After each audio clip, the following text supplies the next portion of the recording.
Chapter 10. A suggested external program for a Citizens' Homeland Security Association. The second part of a CHSA's program is external. The ultimate goal of all CHSAs, in each state, must be to recruit a politically decisive segment of our population for support of a revitalized militia. In light of widespread ignorance on this subject, skepticism as to the workability of the militia under contemporary conditions, and opposition from entrenched special interests and their political puppets, for CHSAs to lead their communities effectively, they must engage in energetic proselytization, taking advantage of every opportunity to convince everyone who will listen of the soundness, usefulness, and necessity of revitalizing the militia in general, and of adopting the specific plans they advocate in particular. A.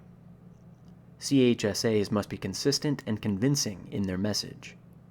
First, the alternatives facing this country are either we the people as the source of true homeland security, or what no one can deny is being set up by design or default, but which no common American desires, namely a national police state, interlocked from top to bottom with professional paramilitarized state and local law enforcement agencies. Second, for Americans to forfend such a police state, they must demand, right now, that Homeland Security be provided in strict conformity with the Constitution. Third, the Constitution incorporates as part of the supreme law of the land the indisputable finding of historical fact and conclusion of law that in America a well-regulated militia is necessary to the security of a free state. Fourth, to enforce the Constitution on behalf of Homeland Security necessarily entails mobilization of the militia throughout America. Fifth, suitably updated and phased into operation, the pattern of regulation of the militia universally employed during pre-constitutional times will work today as the basis for such legislation. But sixth, under the present circumstances of general neglect, the militia require comprehensive revitalization from the ground up in each and every state. Seventh, because congressmen have neglected, failed, or refused to fulfill their constitutional duty to provide for organizing, arming, and disciplining the militia, and show no sign of mending their ways, state legislation becomes necessary. Reliance on state legislation provides 50 different political venues, each of them potentially subject to overwhelming positive influence from aroused local communities, in which the issue can be raised repetitively until some state finally takes the lead.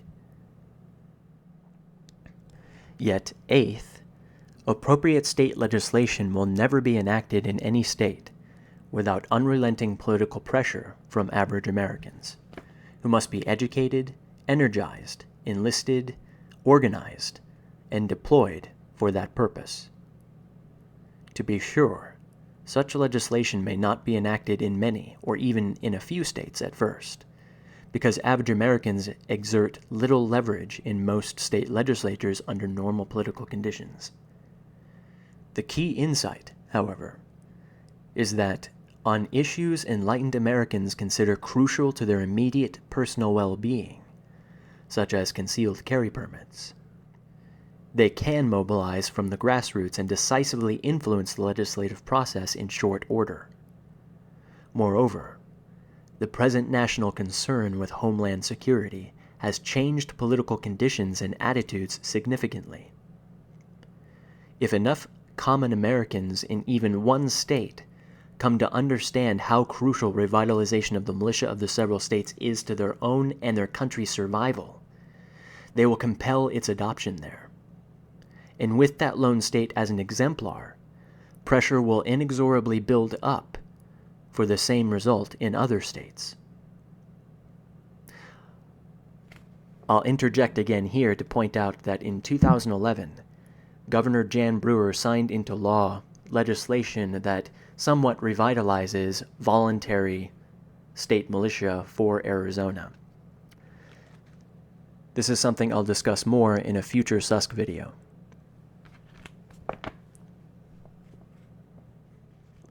Ninth, CHSAs offer focal points at and from which to mobilize and direct this pressure in a timely and effective fashion. 10th, CHSAs provide the best, if not the only, means to encourage common Americans to perform the functions of Homeland Security in a crisis if the militia of the several states are not revitalized by statute in time, and regularly constituted police and other governmental agencies are unable or unwilling to maintain constitutional law and order by ensuring domestic tranquility, providing for the common defense, and securing the blessings of liberty to ourselves and our posterity.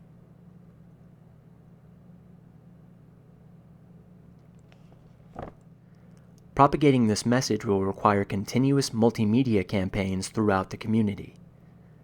CHSAs will need to create an information bank and an information network. At a minimum, they should establish internet websites, provide material for local print media, including actual columns, resources for reporters and editorialists, letters to the editor, and advertisements that explain Homeland Security, the militia, the need for state legislation, the purpose of CHSAs, and so on. Distribute flyers, bumper stickers, and other promotional devices.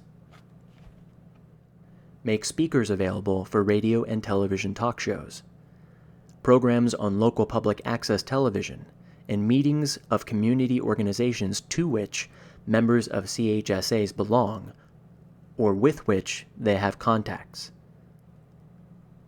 Supply local libraries with books, periodicals, videotapes, CDs, DVDs, and like resources. B. CHSAs should contact and cultivate natural allies that are already well organized in the community for other purposes, that are ideologically sympathetic to revitalization of the militia of the several states, that may be sources of leaders and members for the movement, and that can be encouraged to incorporate materials suitably favorable to the militia as parts of their own programs. Chief among these groups should be gun and outdoorsmen's clubs, veterans and other patriotic and fraternal associations, civil rights organizations dedicated to the Constitution's original intent, private schools, particularly including homeschools, and churches with independently minded pastors.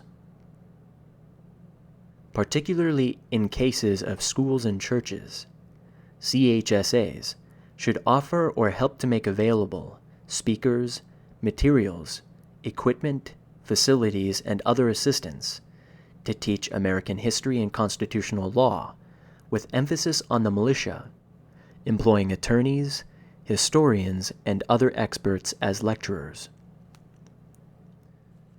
True Homeland Security, which relies on we the people to provide the impetus, resources, and direction from the bottom up, versus false Homeland Security, which relies on a bureaucracy centralized in the District of Columbia, with tentacles stretching from the top down into every state and locality. Also, to teach the safe and effective handling of firearms, the law of self-defense, marksmanship, and related subjects.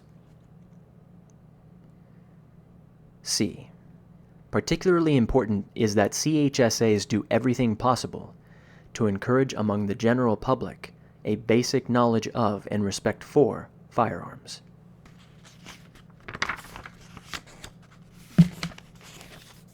Then the widespread private possession of firearms, and ultimately all adult American support for revitalization of the militia of the several states, and participation in those militia after the necessary statutes are enacted. Foremost should be the argument that because we the people are the militia, and the minimum level of participation in the militia entails personal possession and training in the safe and effective use of a suitable firearm, ammunition, and necessary accoutrements. Therefore, such possession and training are not only every American's right, but also every American's duty.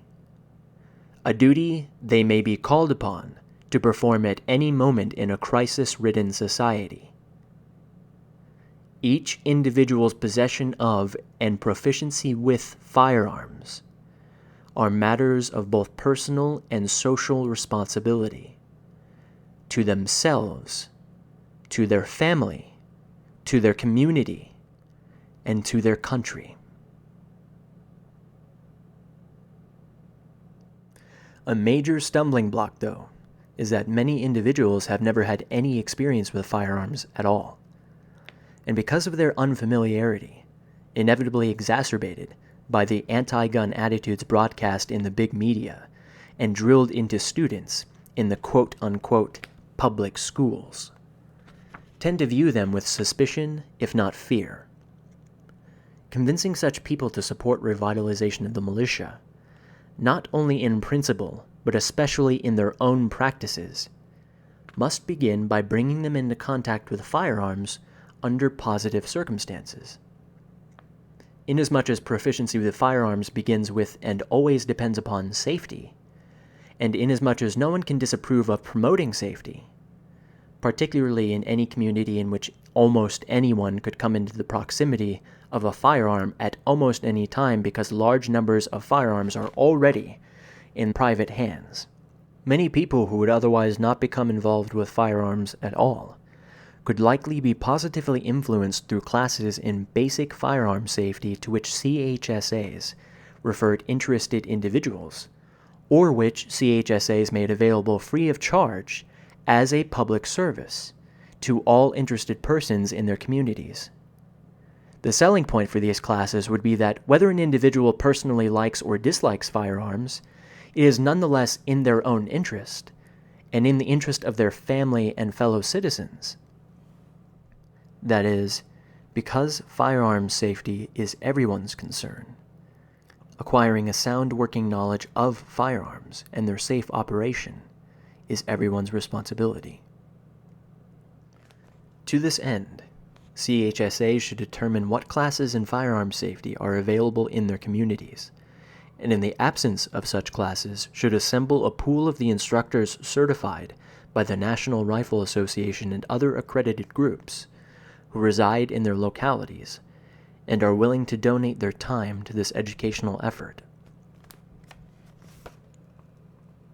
Of course, before commencing such activities, CHSAs should consult with legal counsel as to any state or local permits, insurance coverage, or other requirements that may apply. D. To create credibility for the militia of the several states as the premier institution for homeland security in the community, CHSAs will need to demonstrate what the militia could do if they were revitalized. Of course, CHSAs will not themselves be militia of any kind, and will enjoy no special legal status or authority. But, as a result of the knowledge and experience they will gain through their practical studies of every aspect of homeland security, they will be particularly qualified to do the following: speak out for and about local community preparedness, expose vulnerabilities in their communities to terrorist attacks, and devise methods to eliminate or alleviate them, try to foresee, predict the nature and extent of, and propose ways and means to prevent or to respond to possible crises and emergencies that could break out in their communities. Critique what is, and especially what is not, being done for homeland security in each community. Contrast this situation with a program of homeland security centered around the militia, explaining how revitalized militia could deal with these matters. and therefore why such militia are needed now.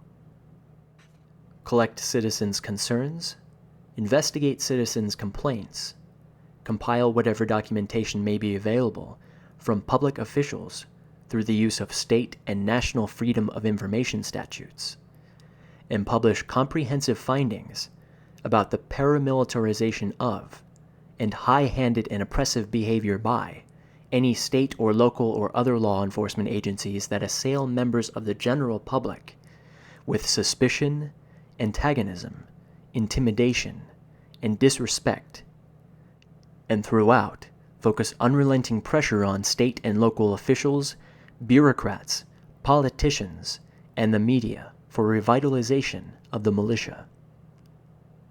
Earning credibility and public support by predicting the need for, showing how to provide, and in an emergency, actually performing what could turn out to be critically important public services in aid of Homeland Security, should be as easy for members of well-regulated CHSAs as it is necessary for their communities. Given how incompetent in this area politicians and bureaucrats at the national, state, and local levels have proven themselves to be again and again.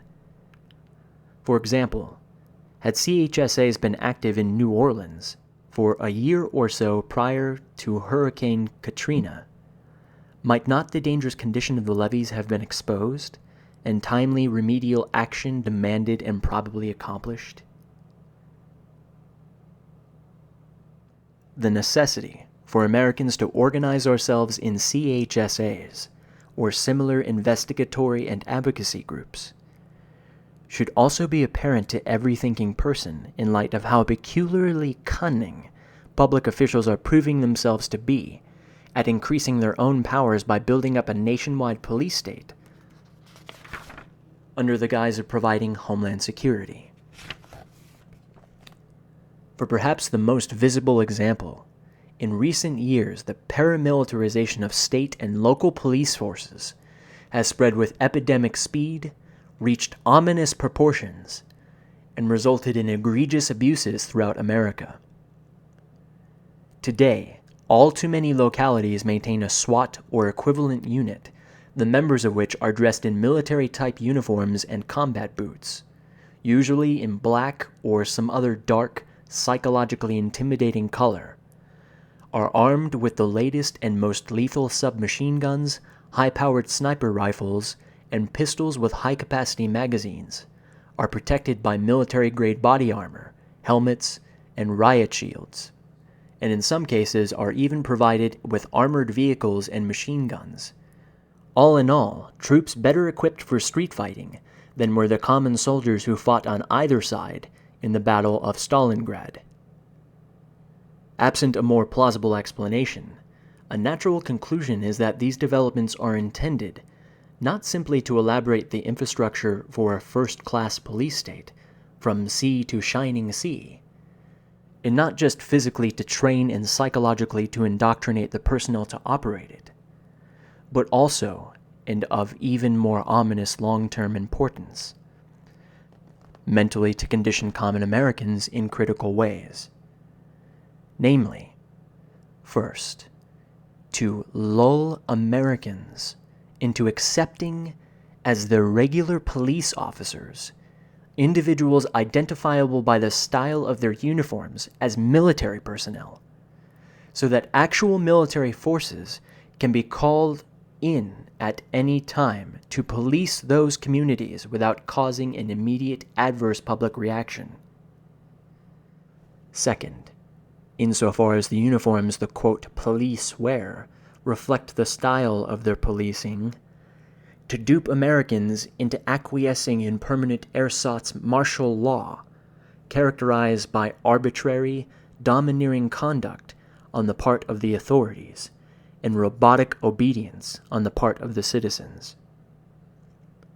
Third, insofar as the weapons the police carry reflect the level of violence they will routinely employ, to intimidate Americans into allowing the police always to threaten and often to use disproportionate force in the normal course of events, and to apply grossly excessive, even sadistic force in whatever they consider abnormal situations, and at length.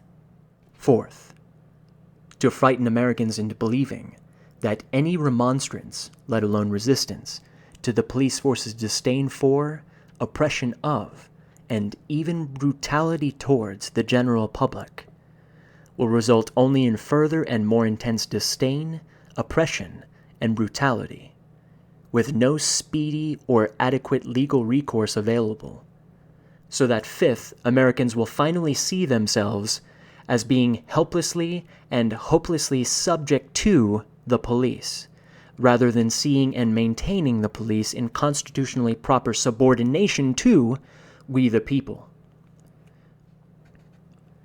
To begin to put an end to this process, a strong light needs to be shined into its dark corners.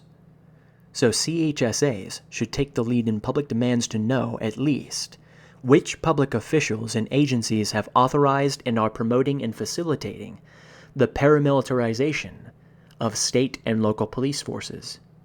What are their sources and amounts of money paying for it? What specialized training and indoctrination are members of such paramilitarized police forces receiving, and under whose direction? To which officials and agencies do SWAT and other specialized police units answer in their chains of command? And by what authority, under what circumstances, and for what purposes can officials and agencies at higher levels of government intervene in or take over that command? What situations are foreseen in which such paramilitarized police forces, supplied with armaments suitable at least for low-intensity warfare, will be necessary to maintain, quote, law and order in the typical American communities in which they are deployed? What official directives, policies, or other guidelines exist for the so-called rules of engagement, deployment, and tactics of paramilitarized police forces in such situations? What arrangements, on what authority, for what purposes, under what conditions, and subject to whose command have been made for cooperation in state and local police operations between paramilitarized police forces and the regular armed forces? And what legal briefs, memoranda, or studies have been prepared to support the position that warrants issued upon probable cause, writs of habeas corpus, and other forms of judicial review of executive action should or may be dispensed with, suspended, or disallowed when Americans are seized by paramilitarized police forces in certain situations? For example, the Constitution provides that the privilege of the writ of habeas corpus shall not be suspended, unless when in cases of rebellion or invasion the public safety may require it. A key issue then becomes, what actually constitute, or what will the authorities claim constitute, those, quote, cases of rebellion or invasion, under color of which common Americans may be held indefinitely without access to the writ?